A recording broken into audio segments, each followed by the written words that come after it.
there, my name is Peter Cinnamon and I'd like to welcome you to the Little Irish League podcast called Kicking Match. We come at you weekly and I'm not gonna lie, some weeks are harder than others. Like this one, there's almost 3 times as many games for me to cover, plus there wasn't a single weather-related match postponement. Some teams are trying to swap players and trounce them around just when I was getting used to them wearing that colour kit.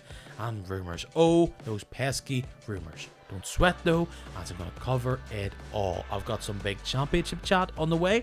I'm going to look at where the next big breakout fan base could be from in the country. What team might they support? And yes, they will probably annoy you from the away end. So stick with me longer than your commitment to not drinking this month. Raise a glass. Cheers. One of the most anticipated weekends of the year is now in the books. We saw some big teams go to wee grounds. We saw wee teams playing big grounds like it was a pre-season friendly or something. And we saw a big lad score a great goal before he goes off into the sunset towards the League of Ireland. But right now we have plenty here to tantalise the senses, tickle your intrigue bone. And here to do that all with me, I'm so delighted. A man with over 20 years of experience behind the microphone at the side of an Irish League pitch. It's broadcaster and sports reporter Barry Flynn. Hello there, Peter. Hello, Barry. Great to have you back. We had a great time the last time we had you on. And now we have 16 games, a draw, the January madness to wade our way through. It's kind of a fun time of the year. Absolutely. But a strange Christmas this year because we hadn't really got, because of the way Christmas fell, we hadn't really got that multitude of games. We had sort of the Saturday before Christmas, with Boxing Day, and then with the New Year. But as per always, the Irish Cup just comes up to bite you in the second sort of Saturday in the New Year. And it's the most hectic day on Sports Sound. And I just wouldn't have liked to have been Desi in the studio, our producer, trying to keep his eye across everything. But and then there's a draw, there's everything. But we haven't rested. And listening back, it really is great listening, Peter, on a Saturday for the Irish Cup fifth round. You're just waiting on the upset. And I got one. So I was quite pleased with that. You got the right assignment there on Saturday, and we will get to that. It is one of the most memorable days in the calendar, mainly for what I alluded to there. It's the likes of Glentoran going down to Mayola Park. It's the previous shocks. I put it up online looking back, and it's amazing the gap between teams, but the result that comes up, I'm talking about Newington against Glentoran 10 years ago. That Queen's result seemed to be such a memorable moment. And of course, the Irish Cup, it was later on, it was at the quarterfinal stage, but the Irish Cup saw the end of Ronnie McFall's tenure when Lurgan Celtic were able to dispatch Portadown. So there is magic in this cup, and we've got an exciting draw on the way. But when it comes to the games that happened, we'll start with the game you were at, and one of the few shocks, it's fair to say. Newry's season is teetering on the brink. Well, the reaction, I get sense it after the game that Newry, they were devastated, absolutely devastated. But Peter, I could sense it in my water, if you can excuse the phrase there, before the game. I had seen the Welders on Monday literally play out of their skins to beat Loughgall.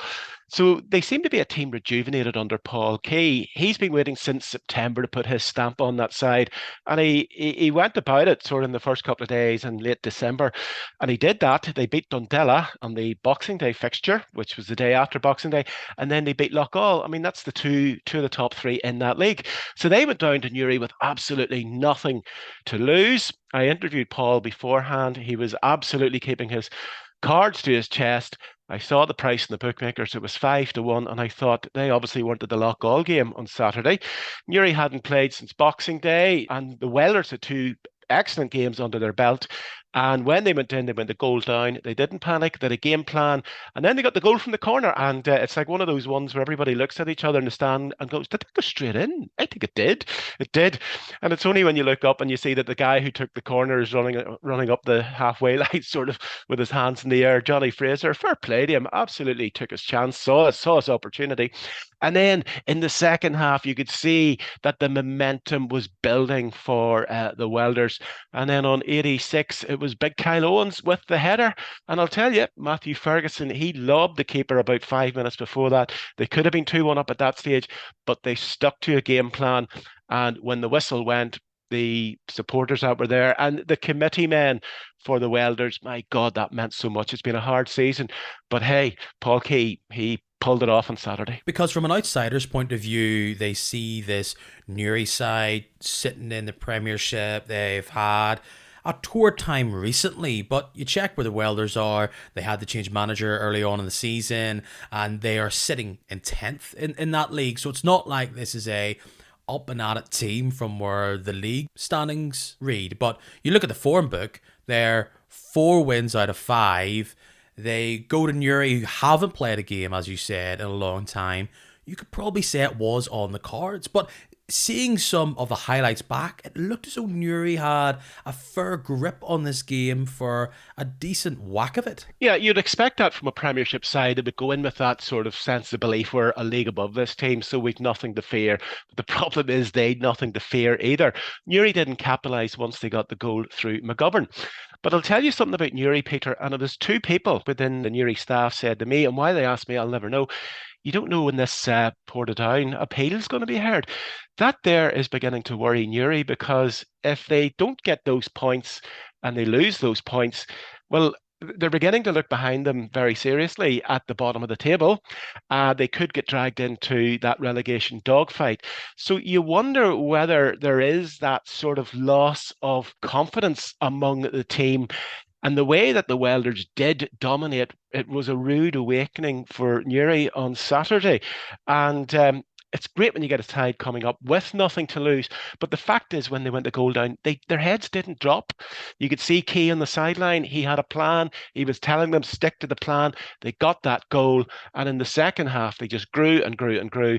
I was thinking extra time and penalties, but then they got that goal. 3 minutes from time, and Newry were gone. And maybe that's just a reflection of where Newry are at the moment. It is, and I think you're right to put a spotlight on that.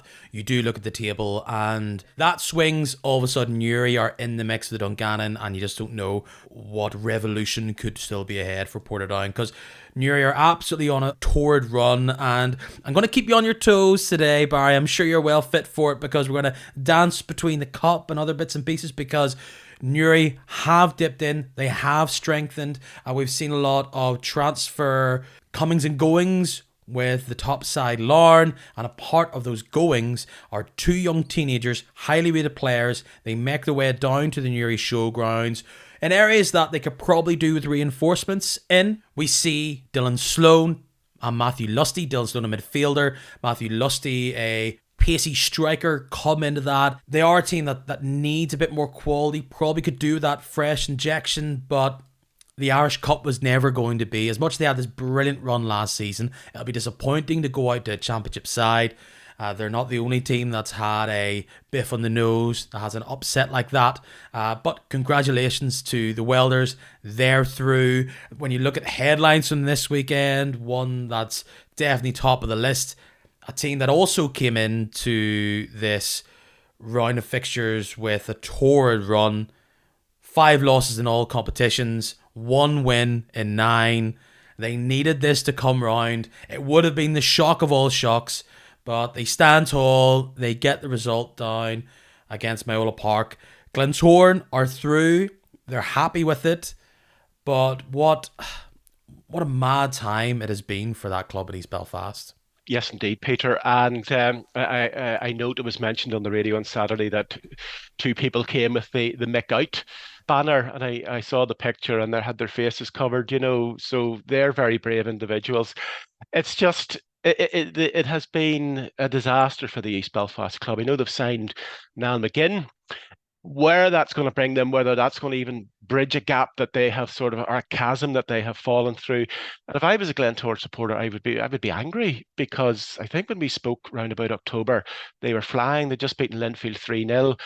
But they have just gone on this turgid run of madness and getting beat. And that losing streak, really is an awful indictment on not only Glentoran, of course, it's on Mick McDermott and the management team, and indeed on the players. For a proud club sitting at the start of November with the league at their mercy, I mean, there has to be some sort of stewards inquiry in the club. Say, what's gone wrong there? Why are the players not doing what they're meant to be doing? And why could they do it in September, October? And why are they not doing it today? They went up and they got a result against Myola Park. They were expected to get it. They got 2 goals. It didn't matter how they won or how many they won by. It was only going to be sure it was only Myola Park. So even if Glentoran do go on to lift the cup this year, it's going to be a case of, well, what about the league? Because the league is the one thing that the Glentoran fans have been yearning for perhaps too long. The cup will not do it. And okay, well, Myola Park's out of the way. Um, let's see how it goes. But there's a lot of anger, I would say, on the terraces at the Oval. You bring up the big headline. We all saw the picture over the weekend of that Mick out banner, and it feels like with Glentoran, when it rains, it pours. There's never a small bit of drama. It's all encompassing, and clearly a confidence team. And you hit on the other bit of news. Niall McGinn comes into the Irish League, a wide forward. 18 months he's in for, with the report saying that he is being brought in to play out the last bit of his career alongside getting himself ready to move into coaching with Glentoran. And you're right, they just needed a win going down to Castle Dawson. They get it, 2-0. It doesn't really reflect on where they're going to go next. Clearly the league and turning around their fortunes there is going to be key. A team who had an easy day themselves, Larne and Linfield, both them 3-0 winners. Larne taking care of Crumlin United. Linfield beating Warren Point at home. Easy wins for the big teams, preparing themselves for their County Antrim Shield final coming up soon. And as much as, yes, they're expected to win, these are teams who avoiding the banana skin was key. Yeah, indeed, avoiding the banana skin. And Glentoran, was it last year they went to Dergview and they nearly came a cropper against Dergview down in Castlederg. Uh, as of Glentoran, they got through. As I say, they'll get no credit for coming through. They're expected to win. But you talk about Niall McGinn. If we look at Glentoran over the last 10, 15 years of sign, for example, Nacho Novo came in and that was a big signing. And then Keith Gillespie before that. But they're investing in players that are on the older age bracket where you really want to see the youth coming through. And I'm just wondering how much the fans will see this as Niall McGinn as a saviour, or whether it's just there, for somebody to see out their career. But going to Linfield, Warren Point, 3-0. You wonder, do the teams take their foot off the gas? What is the point in going out and winning 7 and 8-0? Linfield had it easy. Larne eventually broke down Crumlin United, and you could see that there is no point. You just need to get a job done. Let the opposition come at you for 20 minutes, and then your professionalism and your skill and your pace and your fitness will shine through. It's very rare now, Peter, we're going to get, for those top teams, the professional teams are going to be caught out in an Irish Cup fifth round tie. And I think professionalism is the way it's going. We'll go out and we'll play what's put in front of us, but we'll grind them down and we'll just get the result that we require.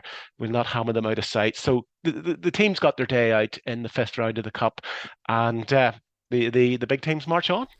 It wasn't a weekend of shocks. They are a rarity, of course. Some other good results for Premiership teams who dealt with their opposition. Portadown win 2-0 against Banbridge Town at home.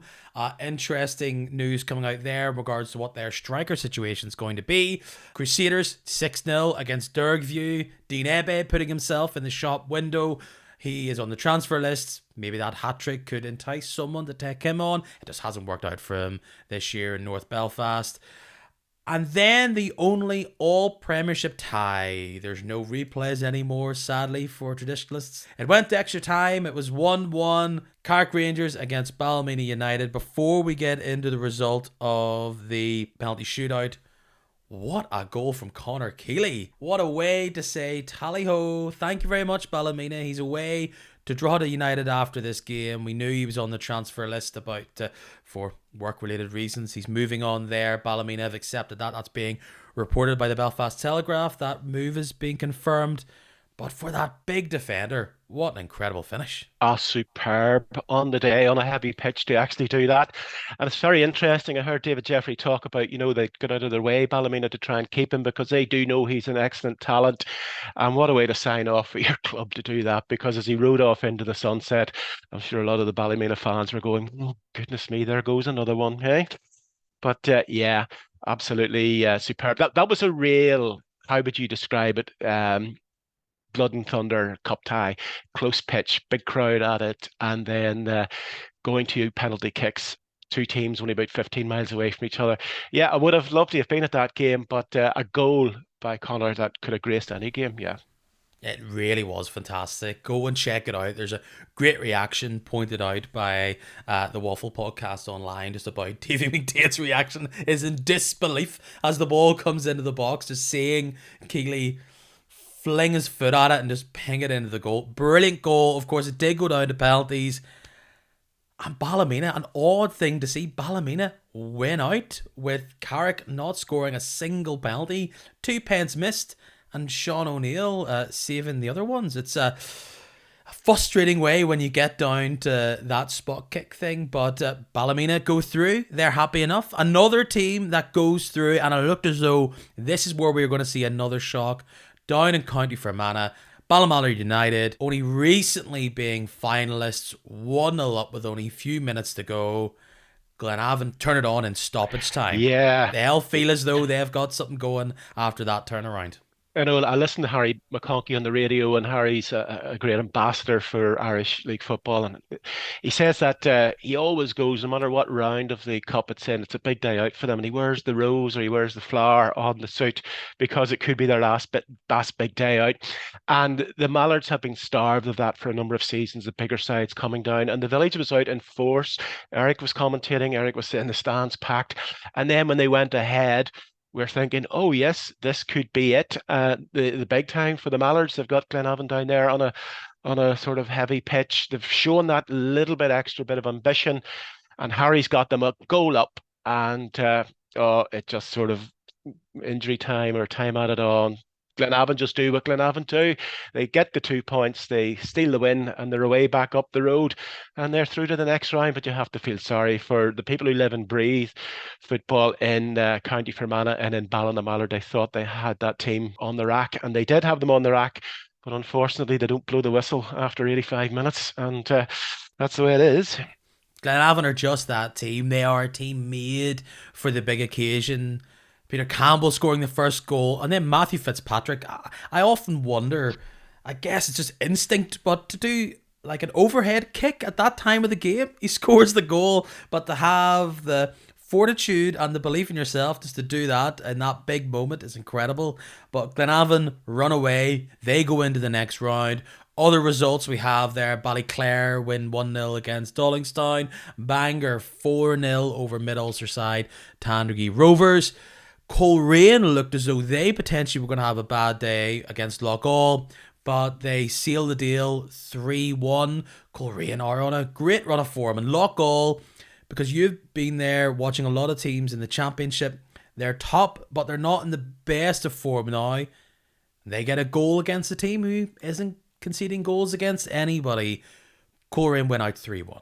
Yeah, you'd imagine the first thing Oran would say is from the sideline, right, lads, we have a plan here, stick to it. We know what to do, and they knew what to do. I mean, a lot of teams can go up, can get a goal in the first, 20, or in the first half and go into the second half, but you're going to be ground down by the professionalism. It's their pitch, it's their 3G pitch, it's their fans. They know that pitch. They keep passing, and patience is the name of the game, and they won out. I have seen Loughgall on numerous occasions. If that game, of course, had it been at Lakeview Park, maybe it might have been a different story, but Coleraine, they'll concede a goal, but their professionalism was going to come through in the end. Newington take care of Ballymoney 2-1. I was down at Knockbreda in southeast Belfast, 2-0 winners over St Mary's YC of Portadown. That could have been one of the big stories if that Mid-Ulster team could have got the result there. Alas, Knockbreda get through into the next round. And a game between two championship sides, as I talked about there. You're a man that spent a lot of time watching games in that league. Institute 4-0 winners against Anna. Does that say more about Institute potentially turning things around, or just the streakiness of the Yana throughout this season? I have seen Institute turn things around since the middle of October. They had a disastrous start to the season, and I was up there in December, and they drew one each against Loughgall. But they're a very proud club. I spoke to their chairman, and they've actually improved so much over the last 5 or 6 weeks that I expected them to duff Anna. I didn't expect them to beat them 4-0. But on that Brandywell pitch, they play a lovely brand of football. And they did lose Cahir Friel there in the new year, and he was very pivotal the last time I saw him. But no, they're a good side. They're well primed. You can see, and they will go up the championship towards the end of the season, pick up points. But you're asking yourself the question, Anna now are within sort of striking distance of Loughgall at the top. They go to Newington on Saturday, and Loughgall, they're away. It's the 2 o'clock kickoffs. They're up in the Castlereagh Hills. They're facing Knockbreda. So maybe Anna United, after the Boxing Day defeat at Lakeview Park to Loughgall, they're sensing that maybe the league is where we're at and where we want to be, because we want to go up if they go up. I don't think they'll be playing at the BMG Arena, but now they're out of the cup, they can concentrate on that. But obviously on Saturday, Institute see a cup run as something that they might be able to get a bit of joy out of. And I'll tell you what, for cup runs and for cup excitement, there's no place like the Brandywell over the last number of months. You've seen what Derry City did. So you wonder whether Institute will want to emulate that in the Irish Cup. But fair play to them, a 4-0 victory. This is what's good about the Cup sometimes. If you're not in a great run of form, this team has been doing pretty well recently. It's a good chance to set yourself up and get things right. The Gannon Swifts taking care of the Championship's glass cannon odds, I would say. Dungannon 3-1 winners there. They'll be happy to take that result and progress on. Yeah, I mean, Matthew Tipton, he tells the story about Ards. Somebody phoned up and says, Matthew, when do Ards kick off? And he says every 15 minutes. So that's you. It's a case of you score one, we'll score one. You score four, we'll score four. But maybe that showed on Saturday where Ards are at. They're not at that level yet where they're going to be fighting for promotion above. But one of the things that I made the point on Saturday, Peter, is that a lot of the championship sides have been decimated. Players are being taken away with the transfer window open. So Dundela was a prime example on Friday night, because 2 months ago, I'd imagine if Cliftonville had went to Wilgar Park, it would have been a lot closer. But they've lost 5 or 6 players in the first week of the season. And Paul Harbison tried to say, look, we've got a few new boys in here and we're going to give it our best. But you could see that Cliftonville were head and shoulders above them, and 5-0 did not flatter them. So the continuity that some of those championship sides had is now gone, because the team that played for the first 4 months was basically being broken up in a lot of cases. And Dundela was the case in point. That Dundela side is completely different. You just look at them. Five's gone, McCall's gone, Chapman's gone, Rogers gone. They've got a new goalkeeper now with Sam Johnson coming in, and people will look at their early season run and their great cup success against both Carrick and the Crews, thinking, oh, we could see here, tight little ground there at Wilgar Park, bringing on Cliftonville, who have been somewhat sketchy the odd time, but Cliftonville show their class. Sean Moore, the next new bright young spark. I saw it earlier in the season now. He's really coming to the fore. What an excellent player. And Paddy McLaughlin's already being asked, how are you going to keep him? Because it seems as though he could be off skis the way he's playing right now. And for Cliftonville, they'll take this. It's the mantra of that club, isn't it? Take it a game at the time. And they oozed class there on Friday night in East Belfast. Yeah, well, I hope for Sean Moore's, sake, and I think it is different now that young lads like that are being taken away, and if they're going to go to England or something like that, there's a plan, it's all sorted out and everything's put in place, the checks and balances. He's a young lad, he seems to be smart enough that he'll not get carried away, and he's given time to mature, because it's another step up going across the water. But he definitely has it in buckets, definitely. He's so fearless and he has such attacking intent. That's some of the real great things about young players. It has that, they've got no, they haven't been scarred, No, you know, no they no fear. fear. It's like I've been brilliant all my life. May as well be brilliant against these other far older, far more experienced players. Yeah, I mean, he reminds me of myself as a teenager, sort of well, not really, sort of the bowl haircut maybe, but beyond that, no. The fifth round's in the rear view. We now can look ahead to the sixth round and the last 16. Being played about 3-4 weeks from now at the start of February. And the first one out of the pot was Portadown hosting Glentoran. There's some crackers in here. I believe that was maybe an early round game last year. Portadown will hope that they'll start to improve and that Glentoran's affairs do not get in order. But it's one of the many all Premiership ties that we have in the last 16. Yeah, you wonder, is there a big result for Niall Curry this season, and could Glentoran be that scalp? Glentoran will go down there fully expecting 4-0 victory. I think they got about a 3 or 4-0 victory in the league earlier in the season. But Irish Cup Day, I know the people of Portadown have turned out in force in recent weeks to watch the club. If they get down there and cheer them on a heavy pitch, Glentoran, if they have that lack of sort of confidence and they don't score early, let's get it in the second half, see what happens, and let's see how Glentoran will deal with Portadown, who will really put it up to them. And it'll be throw the ball into the box and see what happens, and you never know what could happen. That is just going to be a cracking cup game down there, and Glentoran will not want to go down to Shamrock Park. A fixture that has produced some crackers as well. Cliftonville host Coleraine. Are these teams not sick of seeing each other this season? Yeah, I think after the League Cup last year, they faced each other in the Irish Cup quarter final. And Coleraine went one up at Solitude, but then Cliftonville came back and they won the game 2-1. So, yes, Solitude, I'm sure Oran Kearney sick of the sight of Solitude. But going back to Coleraine, I saw them at the start of the season. I saw them playing Dungannon Swifts, and they beat them 4. And I says this is a team that could be winning the Premiership this season. But then they seem to go off the boil. But they've come back into some sort of form. And the Reds, this dream about 1979, about the glory of 1979.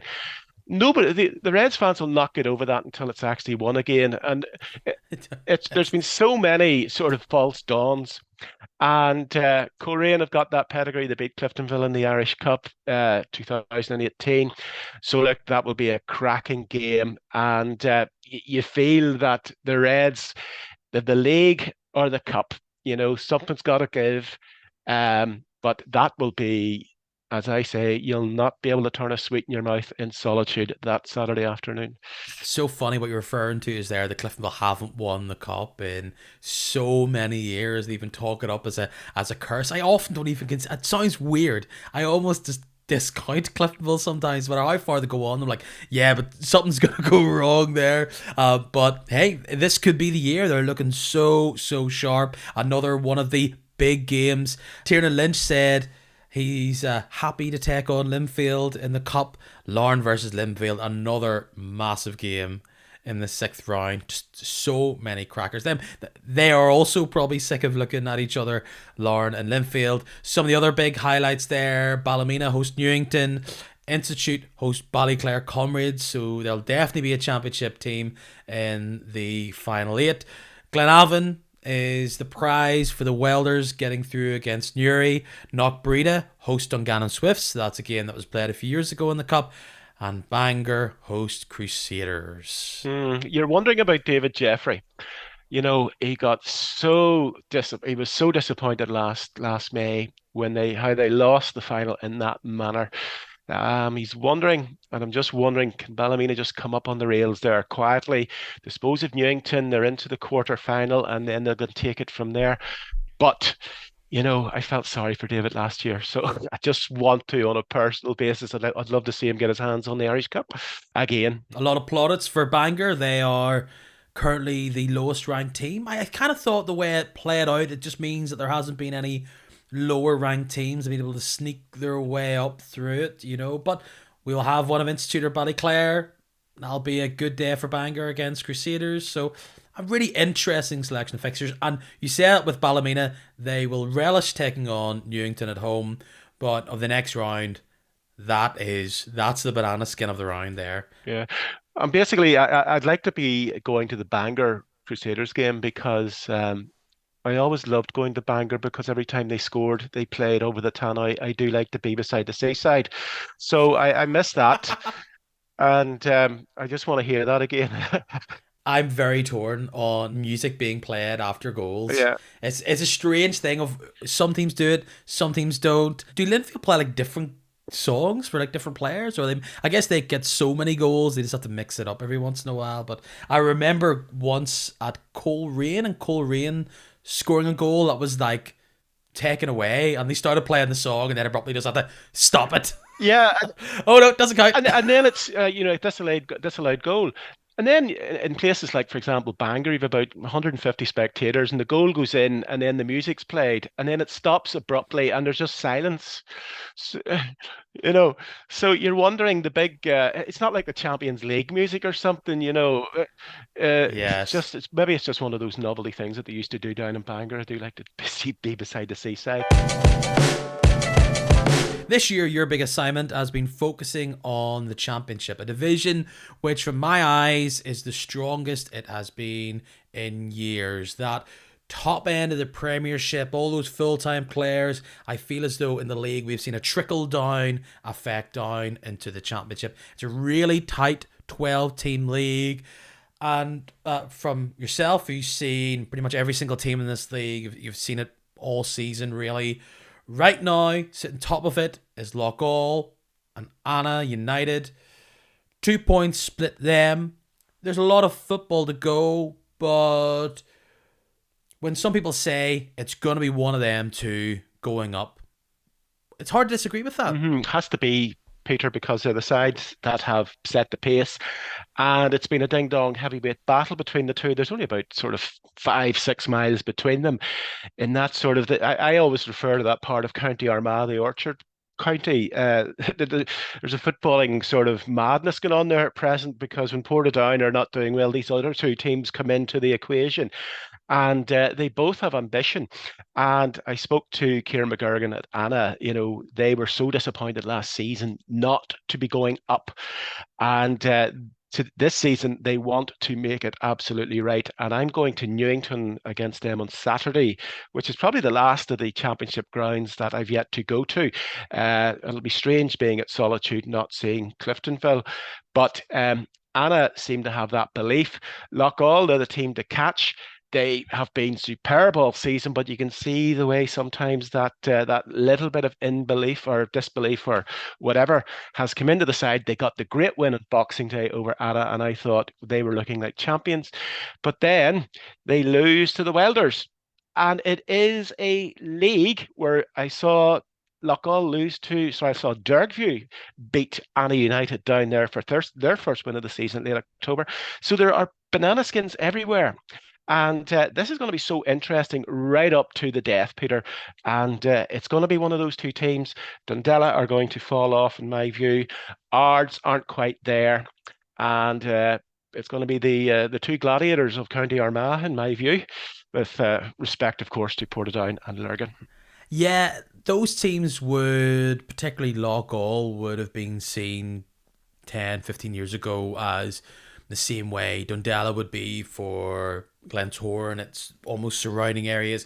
Clearly, they're not the same size as the big sides of Glenavon and Portadown, but to see them up there is incredible. Loughgall, though, they have an amazing pedigree over the past 15 years. They were in the top 16 league. They were multiple champions in this 12-team system and were never able to go up due to licensing and ground. And I have no notion what the scenario would be if Loughgall was to go up, what happened with their ground. Same with Anna United, what would happen with their ground. There was talk if they had beaten Portadown, it would be Coleraine, but it would be amazing, really. But it would just seem so different compared to what we're used to potentially see both Loughgall and Anna United in the top division next season. It does look like it's going to be either of them. As you said, Dundela is 11 points off, and they've been the real spine of that team's gone.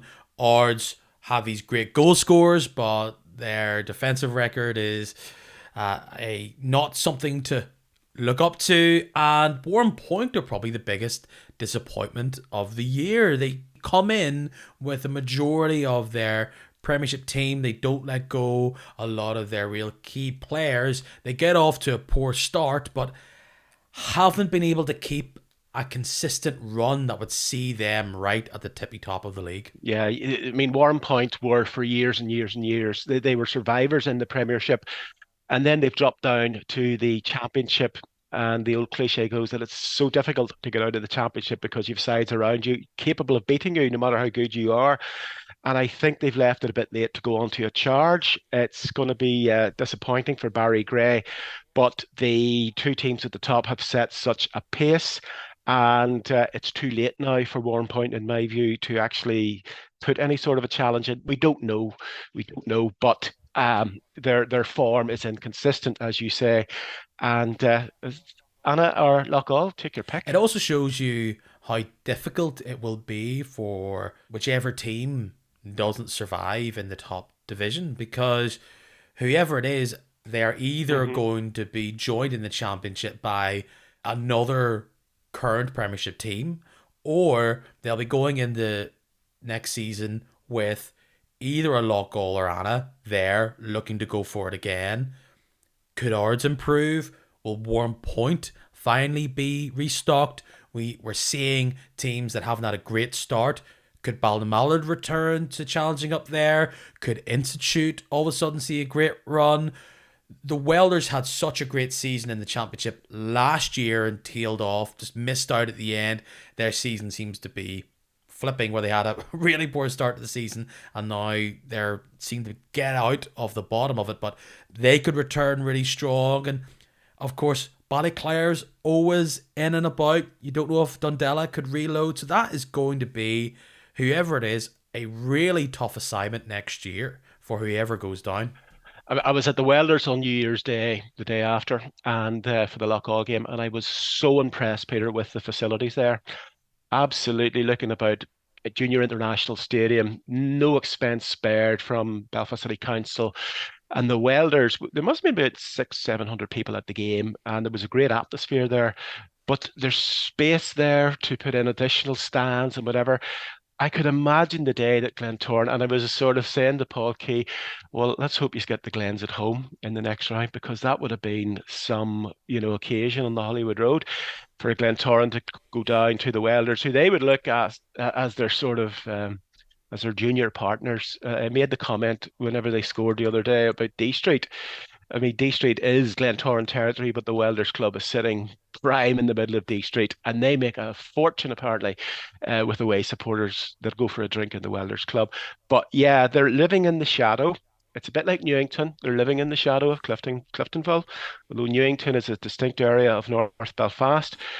You just need these clubs to take that leap of faith and to get into the Premiership and to stay in it a couple of years rather than that yo-yo. Because I don't think the Premiership give them a sort of parachute fund if they go out.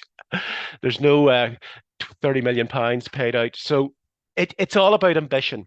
You've teams there with ambition, you've committees there with ambition, and all they want is that opportunity to get up there. And they don't want to win the league. They need to establish themselves, create a support base. At Lakeview Park on the Boxing Day fixtures, there must be about 15, 1600 people at the game, which was superb. I think because Lurgan was hosting Portadown against Glenavon, but it was great to see that 1600 people from obviously from Portadown and from the greater Loughgall area had gone along, and it created a great atmosphere. And then Loughgall had played Glentoran in the League Cup in October, and they had about 16, 1700 at that game too. So you can see that money coming through the gate. If you're getting the Cliftonvilles and you're getting whatever, you can do an awful lot of money. What is that? 1600 people at 10, 12 pounds. That pays a lot of bills and gives you a lot of scope. So the ambition is, Peter, to get that leap of faith into the Premiership and then take it from there. But yeah, there's plenty of clubs there just waiting for that chance. You do touch upon something that I've been thinking a lot about recently, and I definitely will dive into it further in the summer after the league wraps up. And it's the fact of areas and potential and catchment areas almost, like I've said it here before, where I think Dundela actually has a real potential of where it is, and being this. Yes, clearly Glentoran are the big team in that area, but I think it's such a transient area over in East Belfast that you could see this have a social club there at Dundela, Wilger Park. It's kind of a very nice, tight, wee, cute ground. Who could they draw upon? You talk about the Welders and have this. It is a really, really nice stadium. I must say, over there, the Welders have it. It has the big stand at one end. You have this big concourse, and it, as you said, potential to grow.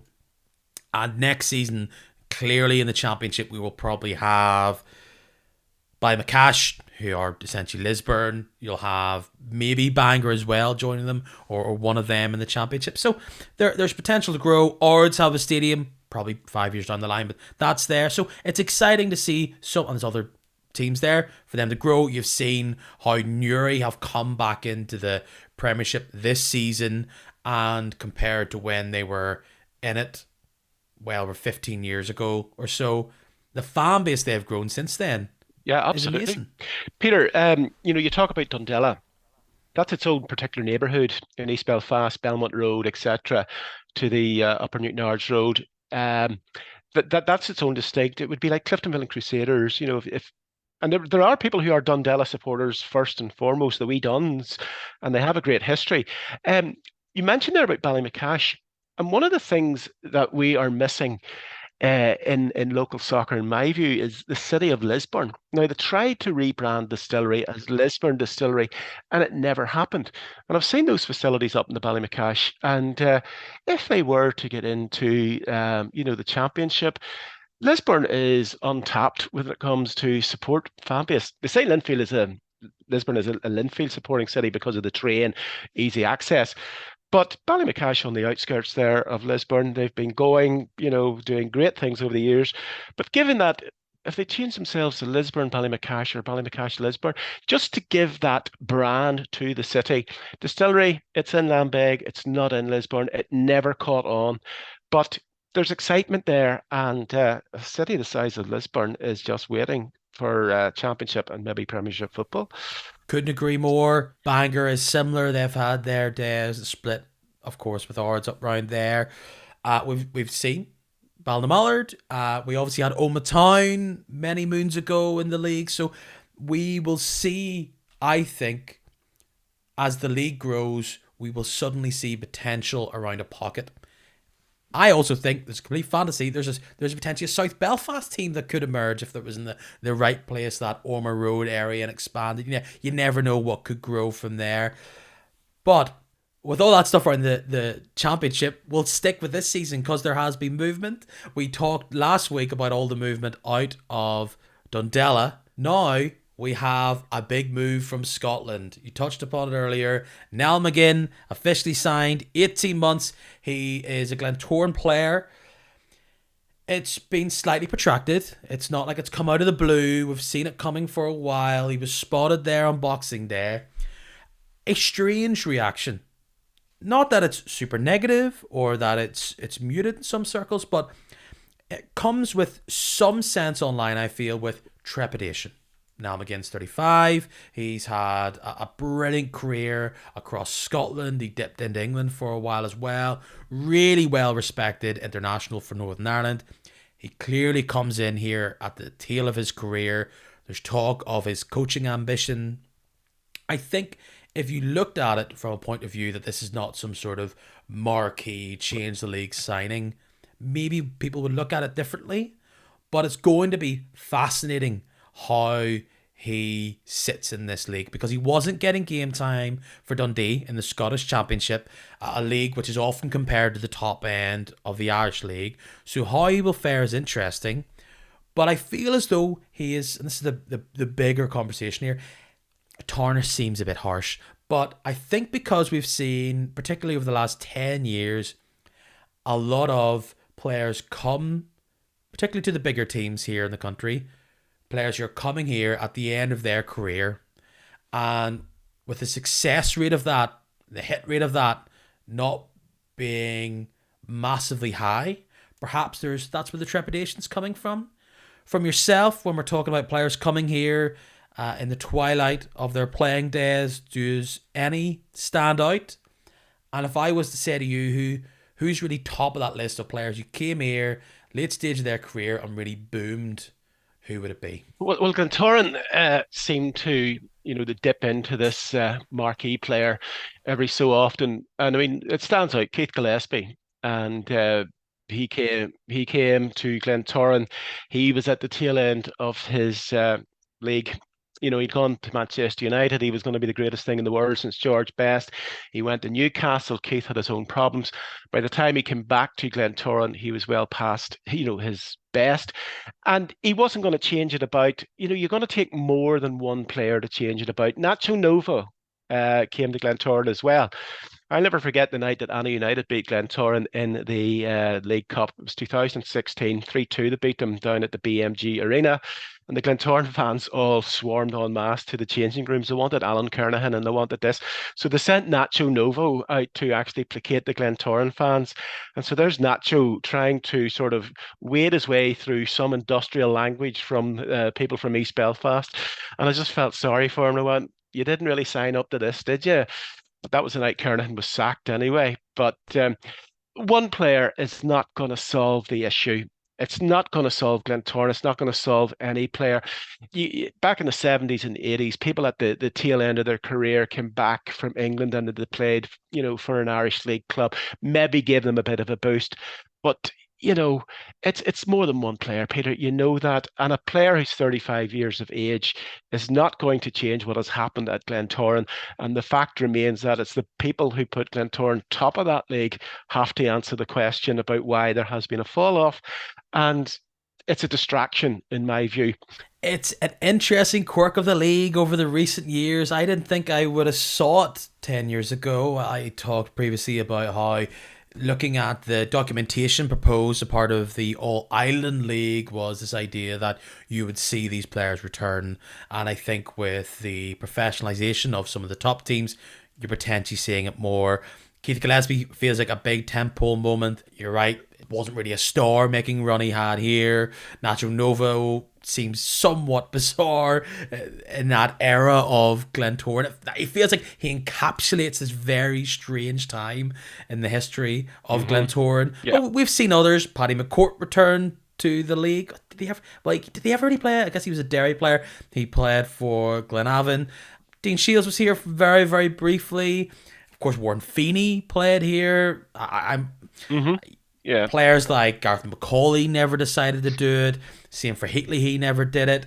When it comes to real success stories, I would probably say it's Roy Carroll, who came in very, very late, and he seemed to have and he had a great run with Linfield and beyond, and with Dungannon just at the very, very end. He really strong, won a title. You also had, for me, and I think this goes under the radar, Sammy Clingan had a really strong Irish League few years, playing for both Linfield and Glenavon. I thought coming down, because we saw the likes of Gavin McCann come here and last only a few games. So the fact that he played a couple of seasons was a key figure for both Glenavon and Linfield should not be forgotten about. Yeah, I mean, you mentioned those players there. Roy Carroll, I mean, we all got the shock of our lives when he was in goal for the Mallards on the 2nd of January. It shows you he did come back to Linfield, and I always remember Brian Clough. He says the most important signing he ever made was Peter Shilton, because he says the goalkeeper will save you 10 goals. It'll save you, a good goalkeeper will save you 12 to 15 goals a season. And I think Roy Carroll was brought in. He had a great defence at Linfield, but he was also producing the saves. And the less you concede, the more likelihood you have of winning the league. And he was a perfect example there. So, yeah, and Sammy Clingan coming to Glenavon, yes, there was a fair degree of success there. But it'd be interesting to see who drops out of the Glentoran team in order to facilitate McGinn coming in. Glentoran fans are notoriously impatient, and it's beginning to show again. Unless McGinn comes in and sets up two and scores two, in the first game, you're wondering, is it going to be the solution? He comes in at a like if he came in at the start of the season, it's a different story. But he comes in at a time where there's unrest on the terraces, and he is under pressure because he's seen as, from some fans, I believe, as someone who's going to come in and change things, and he'll take a bit of time Hmm. to get his feet and get himself back up to fitness. He hasn't played a huge amount, Hmm. so we'll have to see there. It is not, that was the big transfer news of the past 7 days, but there has been pretty big ones as well, as Ben Doherty has left Larne. It emerged last week that he was a target to return back to Derry City, and he's done that. He's left Larne, and in return, Larne get Michael Glynn and Joe Thompson. Joe Thompson is a centre midfielder they've been after for a while. Michael Glynn was dramatically called back from Glenavon, and we of course know Hmm. why. A very fast, rapid, attack-minded wing-back. Hmm. Looks like a direct replacement for Ben Doherty, who was playing that left wing-back role of the five, and really his main position should be in midfield. It should be in between the striker and midfield. And he was speaking on the radio, and clearly the draw to be a part of this Derry project was too much. The question is, did Lauren get a fee? Social media from Derry says no. Lauren says they got a fee. Hardly matters, but an interesting tidbit amongst it all. And then Lauren have been the busiest so far this January. They bring in BJ Banda from Ballinamallard. He was the main striker for the Ducks out there. Yeah, it's interesting. I listened to there was an interview on Saturday with Rory Higgins, and he was saying about for Ben Doherty the draw because the project that they're doing up there at Derry City, and he's a hometown boy. You see where Derry got to with the FAI Cup last season, and you see now they're talking about expanding the Brandywell. So the lure of going back there to a club that is proven that it can lift big silverware and will be challenging Shamrock Rovers next year. Now, the Larne project has been long in the making. We all know that. And what has come out of it was promotion to the Premier League and the County Antrim Shield. That is going to play out over the next 3 months, and you're wondering if Larne do end up again not with the league, where that leaves the club. You can bring in the new players are coming in; they'll be able to blend into the side. But Pavilion Field got that momentum now. That's just my view on an overview. They're playing each other in the cup, and we've also got another clashes in the Antrim Shield, of course. Yes, so you're wondering. The people of Larne want the league. Tiernan knows exactly who he wants to bring in. He knows exactly where they're going to fit in. And if they got a ready-made replacement, maybe there for Ben Doherty, they can afford to lose him. So it's going to be interesting. But Larne, the pressure is on Larne to bring that silverware, the league, back to Inver Park, given the how long this project has been, in progress. So how it plays out, it's going to be interesting. So there's an awful lot ahead of us in this league, and Tiernan, let's hope he knows. I know he knows what he's doing. So let's hope for Larne that it does play out on the pitch. Yeah, big loss, I think. Ben Doherty there for them. They bring in two players who clearly add bodies to a squad that wasn't the biggest, didn't have the most depth, and it will be interesting to see out in the left. Will Michael Glynn maybe help balance the team with his attacking focus? Ben Doherty was a great player for them in creating assists and getting goals. I think perhaps a downgrade feels like a very harsh comment, but when you lose a player like Ben Doherty at this level, it's going to impact the team.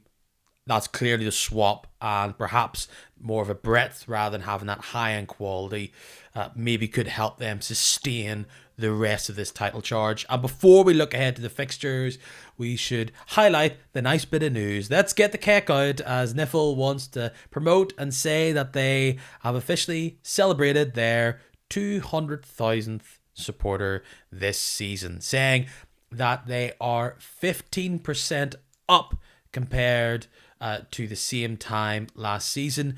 We've saw big attendances at the start of the season. It was really, really healthy. We've seen some big games on Sundays and on Fridays with bumper crowds. And then on Boxing Day, we saw 18,000 fans come out just for the 6 Premiership games alone.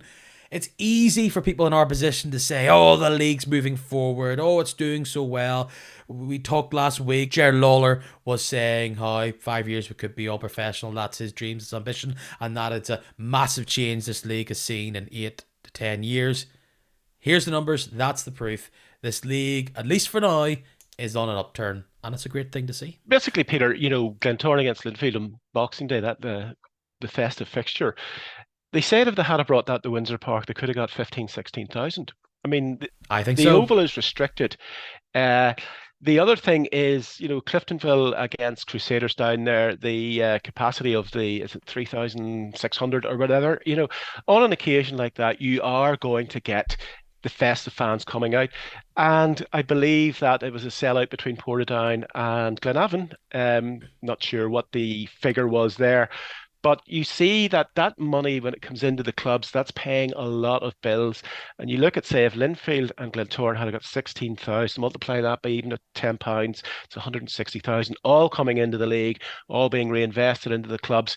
So Jared Lawler, he's absolutely right to highlight that because it's going in the right direction.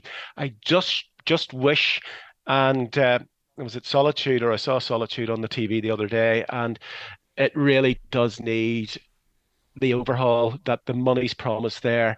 The stand at the far side, they're playing Linfield tomorrow night. That stand at the far side is condemned, the old stand facing the television. But it's a sellout. It's been a sellout for the Linfield game for the last 2 weeks. So you can just see that when the product's there, people are going to see it and roll on this new money, because you look at Mornview Park, let's get something behind that far goal. Let's give fans that opportunity. Let's get more cup games. Let's get more semi-finals at Mornview Park, and let's bring it out into the provincial sides. Keep it out of Windsor Park. And the Oval is just waiting. I know there's plans. It's been muted about to bring them up to the Titanic Quarter. But I remember 20 years ago, there was talk of bringing them up to the top of the Castlereagh Road for a purpose-built stadium. So it's too long. It's been going on. And I think Jared came out today to say about the figures and press the government. But, well, that's basically where we're at. But I can't wait to see this becoming our league becoming somewhere where people, the thing that Kevin Costner says, if you build it, he will come. Basically, if you build it in the 1970s or 80s, if they had a bloody place like Seaview, my father would have brought me, you know what I Yeah. mean? Rather than stand on the terraces and all that there. So we have a good product, and fair play to Jared for publicising it, and roll on the money. The investment is being cried out for by these clubs, and you highlight some of the ways that without investment they can't push on. Great to see fans out, great to see big bumper crowds out, and may it continue. I'll be delighted if we're sitting here and we're seeing continued growth in that area. But Peter, the one ground that really makes me say we need this money is Shamrock Park. Yeah, and you'll agree. Why's that? I keep looking over at the stand that says Jesus loves you, and I remember reporting from that stand, and you look around, you see the potential, the size of it, if the money was coming in, the kind of a lovely purpose-built stand there, and use the rest of the ground, for facilities for kids and 3G pitches, because it's all there, Peter. But the stand they have that we report from is state of the art. It's just perfect. But when you look around the rest of the ground, you go, we should have this all closed in. Stands are great from a fan's point of view, going to these grounds, and now as a reporter. These grounds are great, and a couple of grounds have these big stands, but I think what I would prefer is tighter grounds where it's all encompassing. That's what we're really crying out for. We'll hopefully get there eventually. I know what you mean. Shamrock Park's kind of this weird L shape. It's weird to call that a ground. It's a football pitch with two sides at either end, but we'll see what will come up. Games. Plenty to go on. All that cup nonsense, it's gone. It's done. Now it's time to look towards the league. A big week as we've got a double fixture list. We will power through the ones that we do have here. Tuesday night is the first place where you can see some live football. with all these postponements, finally these games are getting played. You'll be able to see live via the BBC Cliftonville against Linfield at the league down at Solitude. Handy with it being a sellout. But there's other good games there as well. Glentoran must feel as though they're sick of Ballymena after losing to them 2 weeks. They bring them into their town, bring them to the Oval, which should see the debut of Niall McKinn. It says on the Belfast Telegraph that he's registered for that. Glenavon take on Crusaders at home, and Coleraine go to Newry. Interesting selection of games of those four. Clearly the big one at the top of the table is Cliftonville versus Linfield. Absolutely. Was very impressed the way Cliftonville came back to get the win against Larne. It seemed to almost take the roof off Solitude from the Red Army perspective. That was, if Paddy had lost that game, they may have wondered again, is this our season? But Linfield going there tomorrow night is potentially the biggest game of the season so far. Cliftonville, with the fans behind them, they'll sort of maybe fancy their chances. It's going to be a battle. Don't rule out a draw. Never do, Peter. But Linfield, they have the know-how and they could just sneak it. So this is the intriguing Irish League for us. And Solitude tomorrow night will be bouncing. Of course, we will not know those results. You'll hopefully be listening to this just beforehand. You'll see what happens there. Some interesting games. But we'll focus on this weekend, this Saturday, which kicks off actually on Friday. Another BBC game. Carrick Rangers take on Cliftonville. And for Stuart King, he, as much as he talked about how that Larne fixture and draw on Boxing Day was one of his proudest points, Carrick have, I talk a lot about this year being under the radar and teams having a title challenge under the radar.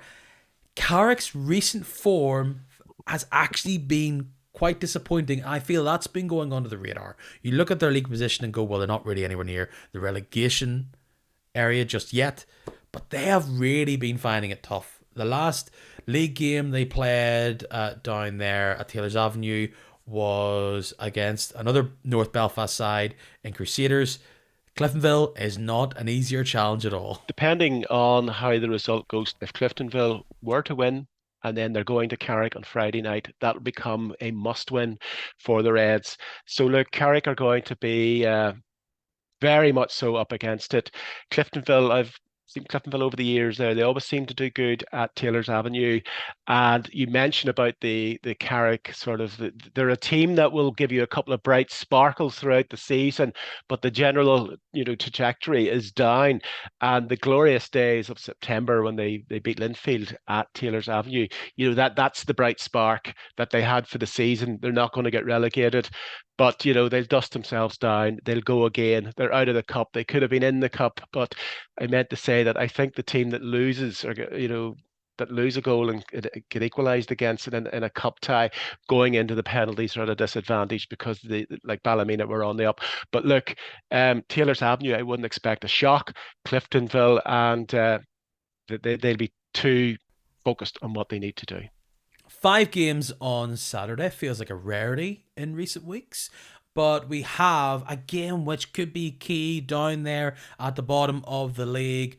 Dungannon go to Ballymena United. I went down, I tried to do a little quick maths like maybe a week and a half ago, where I sat down and was like, right, who has the most difficult schedule? And I broke it up into different home and away, and I didn't publish what I thought because I just had this very strange way of working, but I looked for teams. I kind of split it up, particularly the bottom 6. I split them into 2 separate divisions in a way. It's Dungannon, Newry and Portadown, and then it's Glenavon, Ballymena and Carrick. And for teams like Dungannon Swifts, they'll look at the top 6 as complete free hits. They'll see the games against the other 2 teams in their little mini bottom division as key fixtures. But whoever survives of those 3 games against the top half of the bottom 6 will be key. Because Portadown got a result against Ballymena. Newry got a result against Ballymena. Dungannon have had a decent run against Ballymena over the past year or so, but they'll go into that game after getting a result against Newry, drawing against Portadown. Nothing would wrap up getting a result in the cup. Nothing would wrap up a good couple of weeks quite like getting a result there against Ballymena. Oh, absolutely. And you look at the bottom of the table, and I've never seen Dungannon in this position at this time of the season. They've always been perhaps like Carrick. They've done all their sort of decent work up to now, and they're not sort of really going to get dragged into any relegation battle. But Ballymena, yeah, that is going to be an interesting and intriguing one. It depends whether Dean Shields can actually, instill within this Dungannon side that basically these teams in the bottom six, we need to start taking points off them. We need to start sort of stepping up to the mark at this stage. But it's always difficult going to the showgrounds. David Jeffrey, he's got Ballymena primed. They'll know exactly what they need to do, but you feel that Dungannon need that result if they're really to start challenging. Look at that. Newry in 18 points. If they lose 3 points, they're only a point above Dungannon Swifts. But Dean Shields has a point to prove with that side this season. Disastrous start. They need to finish with a crescendo. I think so as well. I do think so. That could be very tight. To be honest, it just depends on what Ballymena side turns up, because Dungannon have been more strong at home. To say Dungannon have struggled away from home is an understatement. So they had a long old game there against Carrick.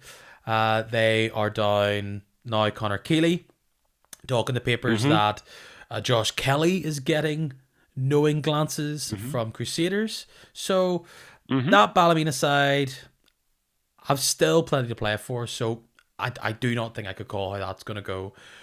We keep down towards the bottom of the table, and Newry goes to Crusaders. Last week I did a table of who's doing the best against the top sides, just them against each other, the results against each other, and Crusaders came out on top, showing that actually the reason why they're not top of this league is because they are finding themselves slipping on these banana skins. However, the other factor to why they're clearly in touching distance with the top of the league is that they are so good at Seaview. Newry going to Seaview in poor form. It feels like it would be a very dramatic swing for Newry to get anything out of this game. Any team that goes to Seaview, I used to always say about going to Seaview, no matter who Crusaders are playing, they were going to win 2-0, and Owens was going to score the second after 85 minutes with a header. They are just like a machine at Seaview. It's their home ground. They know the pitch. They know every inch of it. They control the game. If they get a goal early on against Newry, you'd begin to fear for Newry City. That defeat on Saturday will really have knocked the stuffing out of Newry. They're looking behind them in the league now. There's no cup run ahead of them. They might be able to concentrate on the league, but going to Seaview, it's not easy, and Crusaders would be a banker, in my view, for that 3 points. And not maybe 2-0, maybe 3-0. Yeah, they have so much attacking talent. I saw Crusaders against Carrick, and I just thought they look fantastic 1-11. The bench isn't as dynamic and as strong as they would like, and we talked about how Crusaders were potentially looking at Josh Kelly. Also reports in the Sunday Life that they are looking to go back in for Matthew Fitzpatrick, with the muted bounty being potentially Johnny McMurray and some cash. We will have to keep our finger on that. The club that Matthew Fitzpatrick is currently at is Glenavon, and they welcome Linfield down towards Mourneview Park. Glenavon were clearly rusty against Ballymallard. I think they'd only played maybe that one game against Portadown in the space of the guts of 4 weeks, pretty much. Perhaps that gives them a bit of a bounce after that game now to welcome in the champions. Could maybe Glenavon be rested? Could they now decide that they're up for it? They've got the fight for it. When Glentoran were on their epic run, it was here at Mourneview Park where they came up a cropper. This could be the same thing again, Yeah, you're going to get a big crowd down at Moorview on Saturday to see that. Linfield will bring a massive crowd at the far side. Gary Hamilton, He relishes playing Linfield. He'll be sitting from tonight onwards, working it out, getting it instilled in the players what exactly they need to do. If it's Patrick up there, he got that goal last week against Carrick Rangers. He's always an absolute target man up there. It's intriguing, Peter, absolutely intriguing. But of course, it's how Linfield respond after the Solitude game tomorrow night. Um, the game down at Glenavon, you wonder, and this is the way it always seems to go in the Irish League. When Linfield are on a run, you will find that they'll probably sneak a 1-0 at Mm. Glenavon, whereas Glentoran and Larne will draw nil each. And then that means Linfield have gained 2 points, and Cliftonville on Friday night, the way the Sod's Law goes, that they'll draw one each with Carrick. Linfield always seem to come through when the other sides just don't have that conviction to go and do a job. So, like, Linfield will go down knowing that they have to do a job at Mornview Park, whether it's 1-0 or 3-2. David Healy will have them primed to do it. But that's why we love football, because Gary Hamilton relishes Linfield coming down there. And I'm assuming that'll probably be the top game on Saturday afternoon on the radio. So I'll be listening across that. But that's why we love football. The current time of the season, the form of both teams, just that Glenavon seemed to make a cup game out of everything, really. And I see this being brilliant. Look, Linfield could take the lead and steamroll them, but I just think this has potential to be one of those thrilling games, back and forward, comebacks and everything. This could be fascinating viewing. I'm really looking forward to seeing what happens there. And one team from Mid Ulster went up to Coleraine. They went back with nothing. Portadown go up to Coleraine. And I said there how teams in that bottom half of the bottom half look at the top half games, particularly away from home, as a 5 out of 5 difficulty. It's a hit and hope. The problem is for Niall Curry, you can't just see these as, it doesn't matter. Like, he has to be pragmatic and think, yes, we shouldn't get anything from this. We go in against Coleraine, who aren't really conceding, are looking fantastic right now. Portadown just can't go into this game going, what will we do? And they're going against a defence who isn't really conceding, with potentially no strikers, because a man who scored for them there on Saturday in the Cup, Cahir Friel, Yeah. he is loan tied. Is that the term? He can't play against his parent club. Greg Moorhouse is potentially injured. They've just loaned out Hmm. young Igor Rakowski Yeah. to not Hmm. Breda for the rest of the season. And then on Thursday night there, Jordan Jenkins is pulled from his loan from Glentoran. Interesting to see what could happen there. We saw what happened when Derry decided to pull back Micheál Glynn from a season-long loan. Why have Glentoran brought him back? Could he potentially be a piece that could be offered in some sort of further transfer deal? We'll just have to see. But for Portadown, they go in needing goals and they're not quite sure he's going to score them.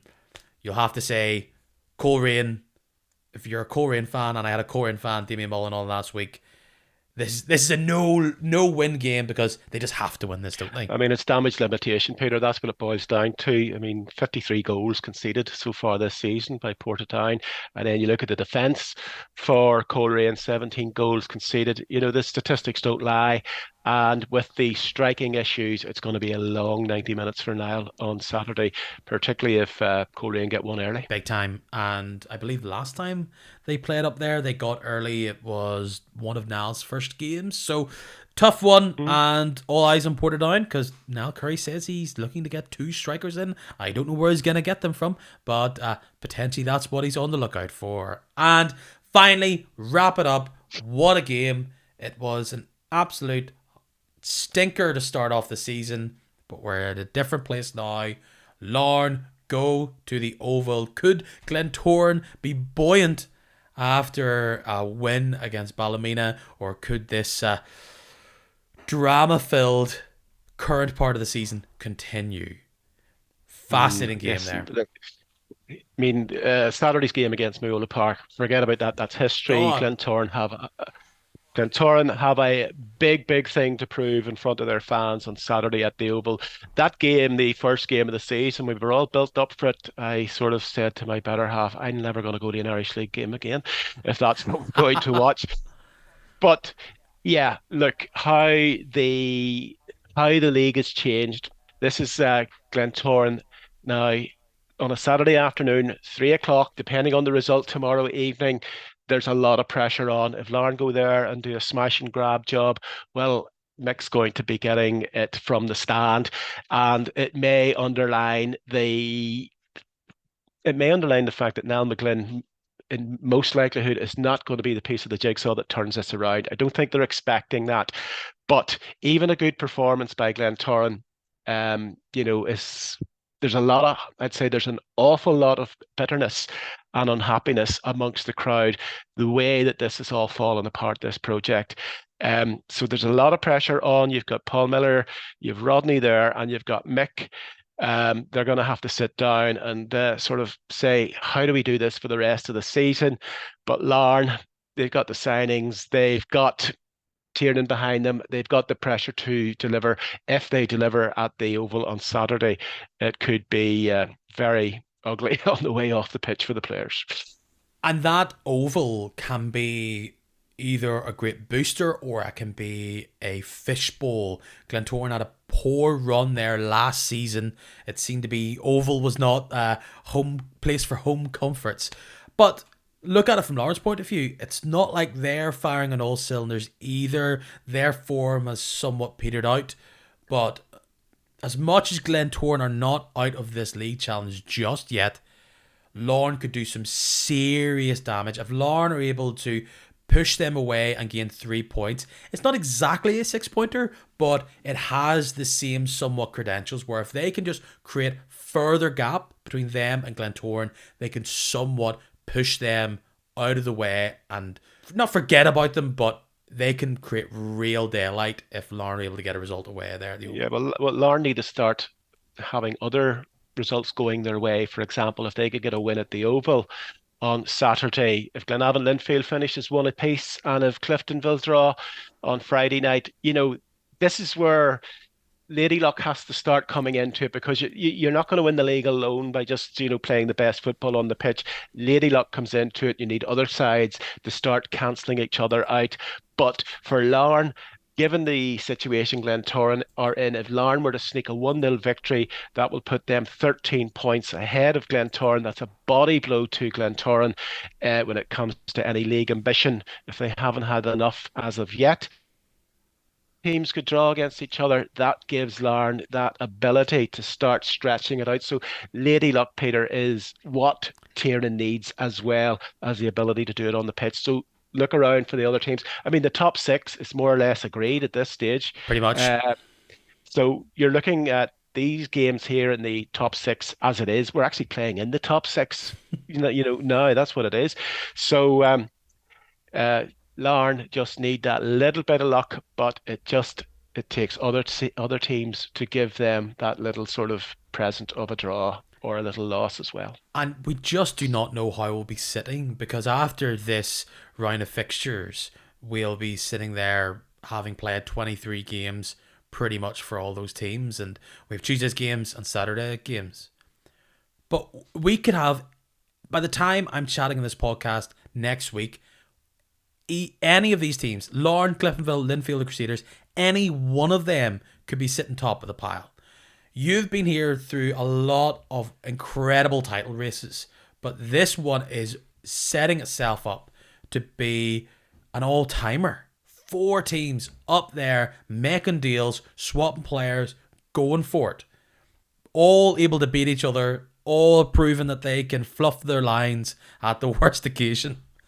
Yeah, looking back, Peter, you go back to the glory days of Portadown and Glenavon in the early 90s, and whenever the Gibson Cup was actually sitting at the roundabout at Sprucefield, because Linfield were playing Glentoran at Windsor and Glenavon were playing at Moorview Park against Portadown. So the cup was going either way, and the excitement that the last day gave us. But yet again, history tells us that Linfield came through at the end because there was a 2-2 draw between Glenavon and Portadown, and I can't remember who missed the sitter at the end, almost won it, but you'll see it on YouTube. That was classic entertainment. I would love to see that Super Saturday at the end of the season, and it swings from one ground to another. Do you remember the good old days whenever there's no Twitter or anything, and so somebody's in the Span Cop or whatever with a transistor radio, and he saw, "Oi, Ben Torrance one down," and the next thing the crowd all go, "Yeah," and the commentator goes, "It sounds as if there's been a goal elsewhere." So I don't know whether that would happen these days. Oh, the sun beating down as well. We've seen it very rarely across football outside of the Irish League, but if we had two teams potentially in with a shout, would be amazing. But if we, going into the final game, and we are guaranteed the last 5 games of the season to be top 6 on top 6. I talk about this idea of there being numerous cup finals. There really, really could be. There's been talk that, perhaps first playing second as the first fixture out of the split potentially makes it somewhat all over before it begins. But right now, if it's as close as it is now, it won't matter because everyone's beating everybody. So I'm really looking forward to it. It's been brilliant so far. So many tosses and turns, so many different things around the corner, and I can't wait to see it all unfold over the next few weeks. And also the attendances, Peter, in those top 6 games, whenever the split comes in, it's going to be supreme. It's going to really boost the league again. We had that statistic earlier, but Larne, Linfield, Coleraine, big crowds going to those games, and it's only positive. But then you worry for the bottom 6, don't you? If there is at this stage of the season, the top 6 is done and dusted. You're wondering about the big gap there, and Gerard Lawler talks about professionalism and about what it would take to do that. But I think it's going to take a wee bit more than just saying we've got a plan for 3 or 4 years. There's definitely a gap. For sure, and we've seen that now so early in the season that it looks as though that 7th place is miles away from 6th, really. Barry, fantastic to have you on again. Such an incredible dearth of knowledge from up and down the league. We've talked about it before, but where can people find your musings online? Oh, just at the Barry Flynn. I don't really go into anything apart from Twitter. So a lovely one on with when Paul Key got the draw the other day. So he was all excited about drawing Glenavon in the next round. And hey, watch out for the Welders. Fantastic. Barry, been a delight. Cheers. Super, Peter. Thank you very much. That was fun. I thought Barry was class. Great to have a guy that watches more diverse Irish League football in this country than probably anybody. He's been there. He's done that. He has reported from so many different grounds. You meant to maybe a wee random different ground for some cup game. That's this man's bread and butter. Thank you so much for listening. Hope you had a good time. You can follow me on little platforms like Facebook, Twitter, and Instagram, all via @KickingMatch. Hey, got the good stuff. You can listen to this podcast via smart speaker. Just say, hey, smart speaker, please play Kicking Match and Irish League podcast. If this is the first time you listen to the show, thank you very much. Great to have you here at the end. Promo done, podcast done. Go on and enjoy your life. Go on, enjoy it. Goodbye. Thanks for listening. Have a good one. Yep. Tally ho. Yep. Yeah, it's gonna end now. Yep. Okay. Bye. Bye. Have a good day, night, week, year. Cheers.